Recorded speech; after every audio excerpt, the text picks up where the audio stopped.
We have not been granted a transition period in this case, which means that from the date when the Tobacco Directive comes into force, Friday 20th of May 2016, we will only be allowed to manufacture products that are compliant with the directive in our 9 factories across the 28 member states.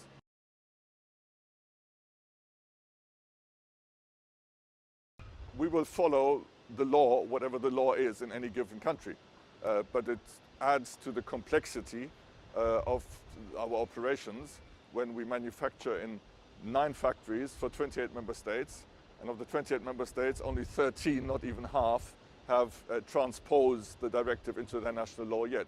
So all of this adds to complexity. It would have been nice to have a transition period, which would have given us the time to adopt to the situation market by market, which would have given national governments the opportunity and time to change their laws according to the new directive. But as it is, we haven't been granted this.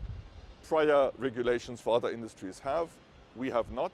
And therefore, all we have is the sell-through period, which means that product that has been manufactured under the old law can still be sold for up to 12 months through the retail.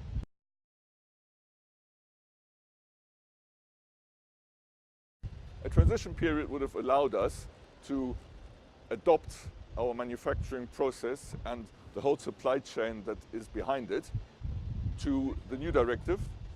We would have had time to change things as country by country by country adopts the new directive into national law. As it is, not even half, 13 out of 28 have done it. The governments would have had more time to adopt their national legislation to the directive. As it is, they don't have the time. From Friday 20th May 2016, we can only manufacture in our 9 factories across the 28 member states, can only manufacture a product that is compliant with the directive while having to follow law country by country by country.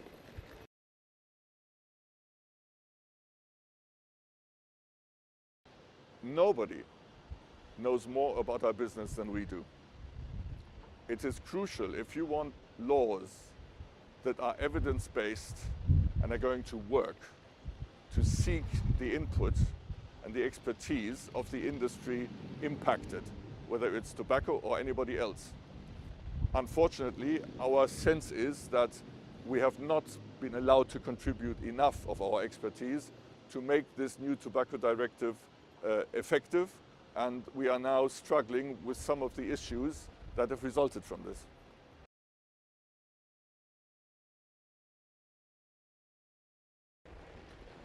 I hope they will hear.